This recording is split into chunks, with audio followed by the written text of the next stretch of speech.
Karawang dulu sebagai lumbung padi nasional dan tercatat sebagai daerah produsen beras terbesar setelah Indramayu. Bukan hanya di Jawa Barat tapi juga secara nasional. Mayoritas penduduk Karawang bermata pencaharian sebagai petani, baik itu pemilik lahan ataupun buruh. Saking luasnya area pesawahan di Karawang, pemerintahan pun secara resmi menjadikannya sebagai kawasan agraris penghasilan padi terbanyak di Indonesia. Namun ini tak bertahan lama. Soeharto berubah pikiran. Kawasan agraris ini diubah menjadi kawasan industri. Pembebasan lahan untuk pembangunan kawasan industri dimulai pada akhir tahun 1980-an. Dan pada tahun 1990 dibangunlah kawasan industri di wilayah timur Jakarta.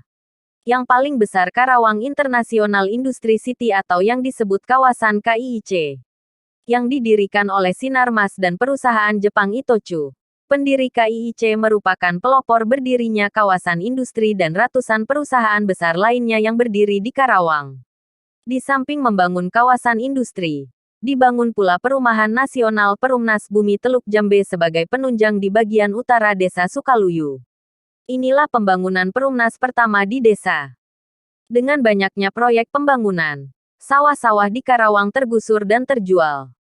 Data Dinas Pertanian Kabupaten Karawang mencatat, laju alih fungsi lahan dalam kurun waktu tahun 1989 sampai tahun 2007 mencapai 135,6 ribu hektar per tahun.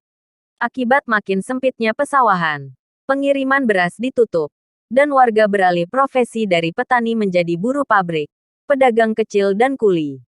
Hanya sebagian kecil yang bertahan sebagai petani. Kesenjangan pun terlihat amat jelas antara penduduk kampung dan perumahan. Sejak dibukanya kawasan industri pada tahun 1990-an, Karawang telah mengalami perubahan sosial yang dinamis. Bagaimana menurut kalian? Jangan lupa like dan subscribe, serta bunyikan loncengnya agar tidak ketinggalan info menarik lainnya.